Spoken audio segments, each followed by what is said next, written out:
स्वागत है आपका पाई क्लासेज में। आज का टॉपिक क्लास 10th के लिए चैप्टर 8 ट्रिग्नोमेट्री एक्सरसाइज 8.2।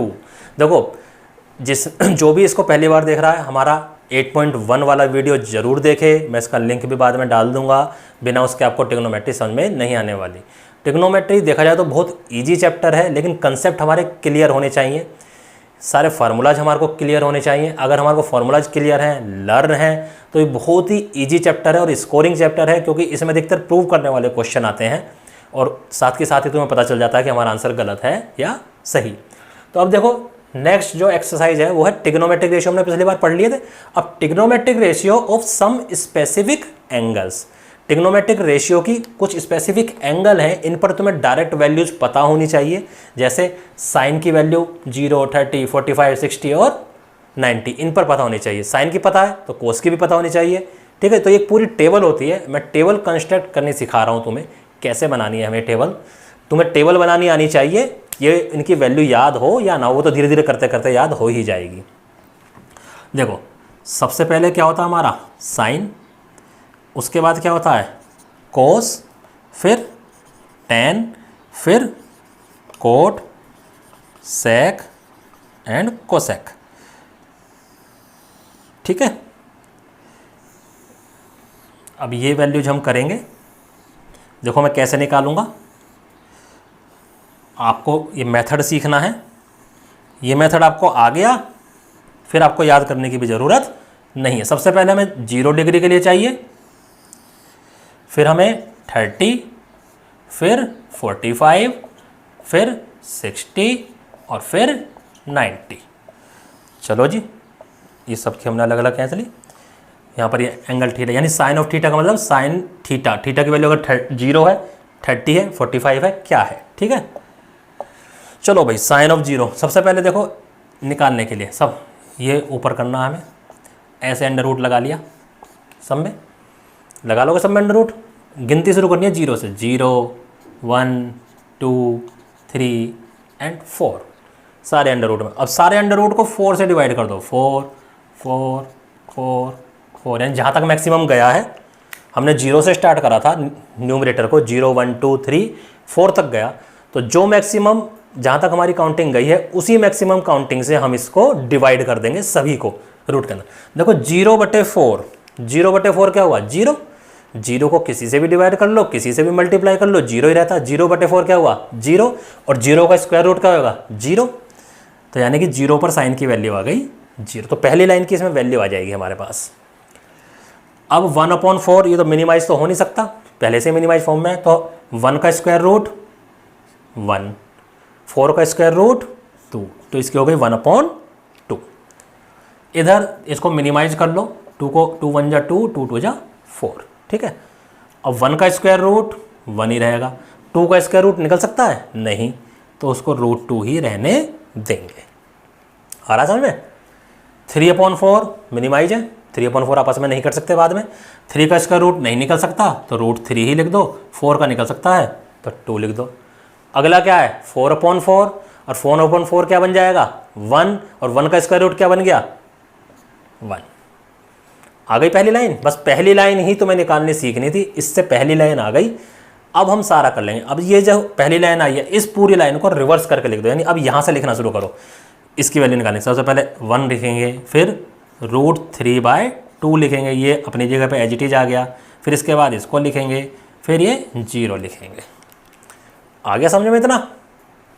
कैसे पहली लाइन निकाली इसकी हेल्प से, अब हमने इसको उल्टा लिख दिया, यानी इधर वाली वैल्यू पहले, इधर से 1, 2, 3, 4, 5 इस टाइप से यहाँ पे लिख देंगे। इतना आ गया। अब देखो tan थीटा, जो हमने पहली वीडियो बनाई है 8.1 वाली, उसमें मैंने तुम्हें शो करके दिखाया था कि tan थीटा जो होता है वो sin थीटा बटे cos थीटा इसके भी इक्वल होता है। वो मैंने रिलेशन वहाँ डेवलप करके दिखाया है। कोई अगर भूल रहा है तो उस वीडियो में जाए और जाके पहले ये चीज़ देखे, फिर यहाँ पर आना दोबारा। तो sin थीटा बटे cos थीटा होता है tan थीटा, यानी साइन वाली वैल्यू को अगर मैं डिवाइड करता चला जाऊँ तो हमारी tan थीटा की वैल्यू आती चली जाएगी। तो देखो 0 को 1 से डिवाइड करोगे 0 ही रहेगा जी। 1/2 को √3/2 से डिवाइड करोगे, देखो इसके भी अपॉन में 2 है, इसके भी अपॉन में 2 है, और इसको हम डिवाइड करें तो 2 से 2 कट जाएगा, यहाँ भी ऊपर से 1 बचा और यहाँ √3 बचा। ठीक है, करके देख लो चाहे। 1/2 को हम डिवाइड कर रहे हैं √3/2 से। जब डिवाइड हटाते हैं तो क्या होता है, मल्टीप्लाई लग जाता है और ये नीचे वाली जो वैल्यू है ये उल्टी हो जाती है। 2/√3, 2 से 2 कट गया, 1/√3। ऐसे ही है, देखो ये तो सेम है, 1/√2 1/√2। जब सेम वैल्यू को आपस में डिवाइड करेंगे तो क्या आएगा, 1। तो ये तो 1 आ गया क्योंकि सेम थे दोनों। ऐसे ही ये है, इनका भी डिनोमिनेटर में दोनों में 2 है, कट जाएगा तो क्या आएगा, √3/1। अपॉन 1 लगाओ चाहे मत लगाओ कोई फर्क नहीं पड़ता। 1 को 0 से डिवाइड करेंगे, कर सकते हैं, 0 से डिवाइड नहीं कर सकते। मेरे चैनल पर जाना, बहुत शुरुआत में मैंने वीडियो बनाई हुई है कि division bye 0 is not defined, वहाँ चेक कर लेना कि 0 से डिवाइड क्यों नहीं हो सकता। उसको मैं लिंक डाल भी दूंगा इस वीडियो में बाद में। क्या हो गया, इन्फिनिटी। इन्फिनिटी का मतलब नॉट डिफाइंड। पहली लाइन निकाली थी उसको वहाँ से काउंट करके लिख लिया दोबारा, अब ये निकाल ली, अब यहाँ से उल्टा लिख दो, इन्फिनिटी फिर √3 फिर 1 फिर 1/√3। यानी जो ऊपर वाली लाइन आई है उसको पलट के यहाँ से लिखना शुरू कर दो, अगले वाले ट्रिग्नोमेट्रिक रेशियो के हमारे एंगल फाइंड आउट हो जाते हैं। सेक, सेक किसका उल्टा होता था, कोस का। कोस कहाँ, ये रहा, इसके सबका रेसिप्रोकल लेते चले जाओ। 1 का रेसिप्रोकल 1, √3/2 का रेसिप्रोकल 2/√3, 1/√2 का रेसिप्रोकल √2/1 लिखने की जरूरत नहीं है। 1/2 का रेसिप्रोकल 2/1। 0 का रेसिप्रोकल, भाई 0 है, 0 का मतलब क्या, 0/1। इसका रेसिप्रोकल लोगे तो क्या होगा, 1/0। 1/0 फिर वही बात आ गई कि भाई 0 से डिवाइड कर रहे हैं और 0 से डिवाइड हमारा नहीं हो सकता। अब इस लाइन को फिर से रिवर्स करके लिख दो, इन्फिनिटी आ गया, फिर 2 आ गया, फिर √2 आ गया, फिर 2/√3 आ गया और अब ये 1 आ गया। तो ये देखो, ये हमारी टेबल है। इसका मीनिंग क्या है, साइन की वैल्यू 30 पर पूछे, यहाँ से साइन, यहाँ से 30, क्या आ गई, 1/2। कोट की वैल्यू 60 पे पूछे, यहाँ से कोट और यहाँ से 60, क्या आ गई, 1/√3।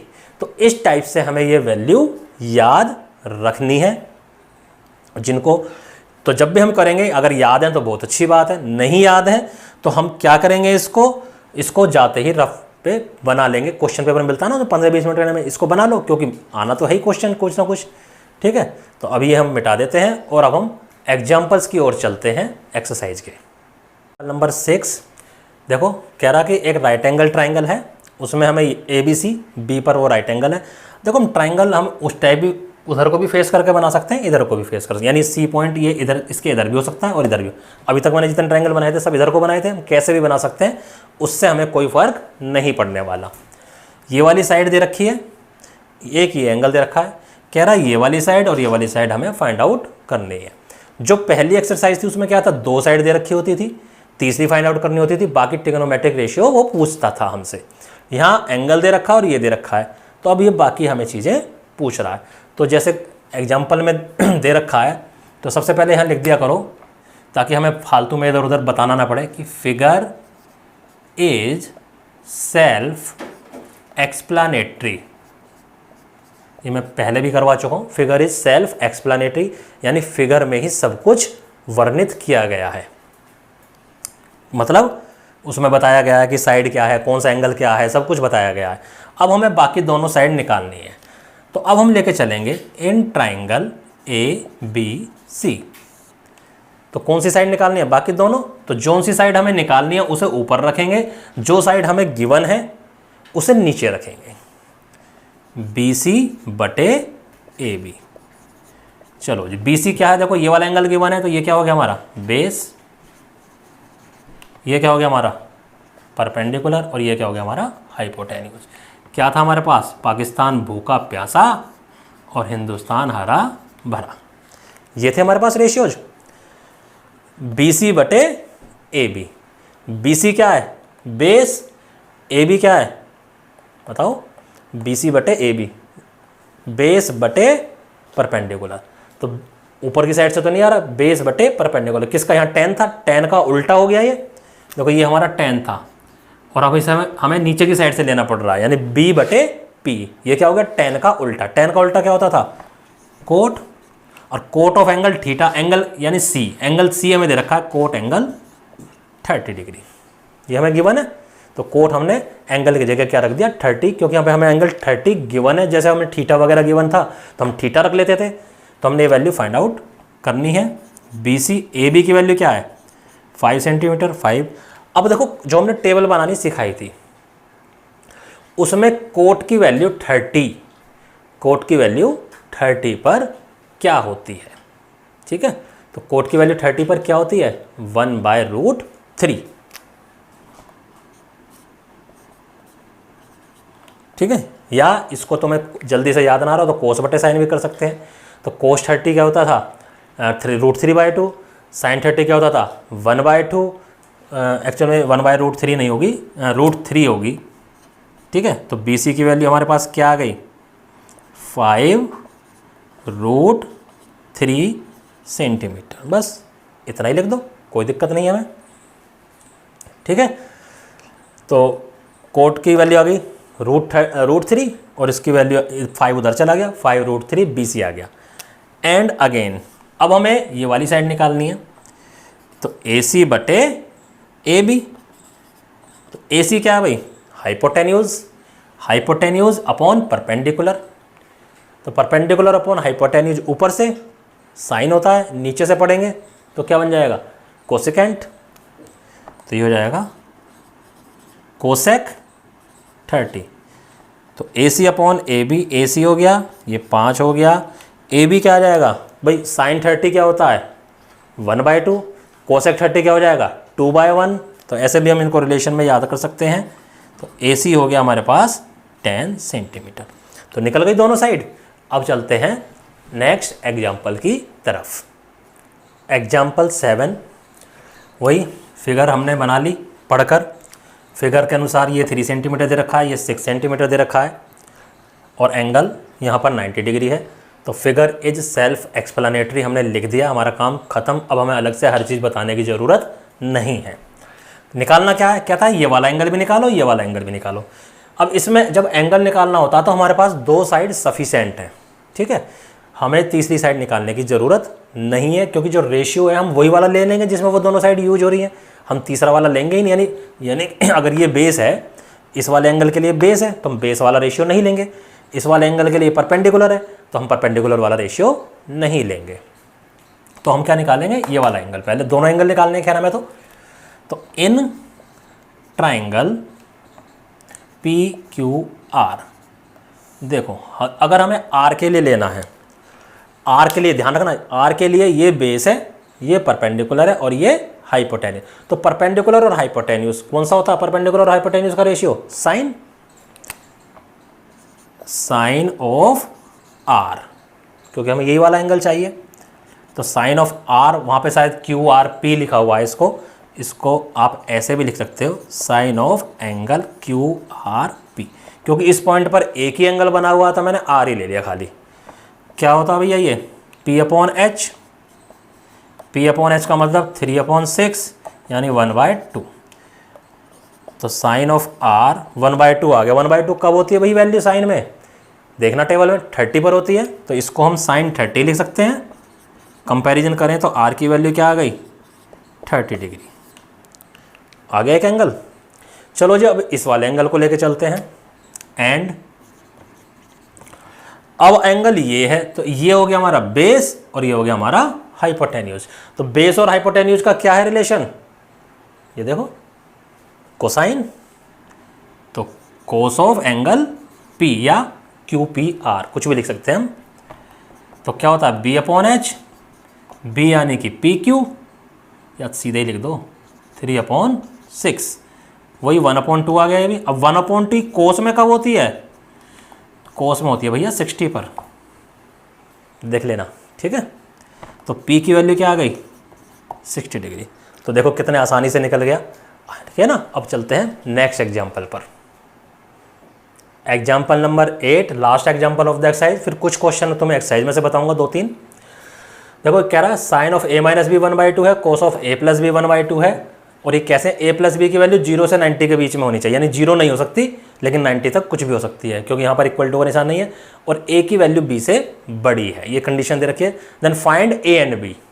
इसमें ट्राइंगल बनाने की हमें ज़रूरत नहीं है, तो देखो इसमें कैसे करेंगे, साइन ए माइनस बी, इसकी वैल्यू क्या 1/2। हम ये देखेंगे कि 1/2 साइन में वैल्यू कब होती है, कब होती है 30 पर। तो यहाँ से कंपैरिजन करेंगे तो a माइनस बी हमारा आ गया 30, फर्स्ट इक्वेशन। ऐसे इधर कोस में 1/2 कब होती है, अभी करा था हमने 60 पर होती है 1/2 वैल्यू। कोस से कोस तो है ही, तो एंगल a प्लस बी कितना आ गया 60 डिग्री। देखो इस कंडीशन को सेटिस्फाई कर रहा है कि a प्लस बी 0 से 90 के बीच में है। ये आ गया दो। अब दो इक्वेशन बन गई लीनियर इक्वेशन a और b में, दोनों को सोल्व करो, a और b की वैल्यू फाइंड आउट करो, ठीक है, बड़ा इजीली निकल जाएगा। अब करते हैं कुछ क्वेश्चन एक्सरसाइज से।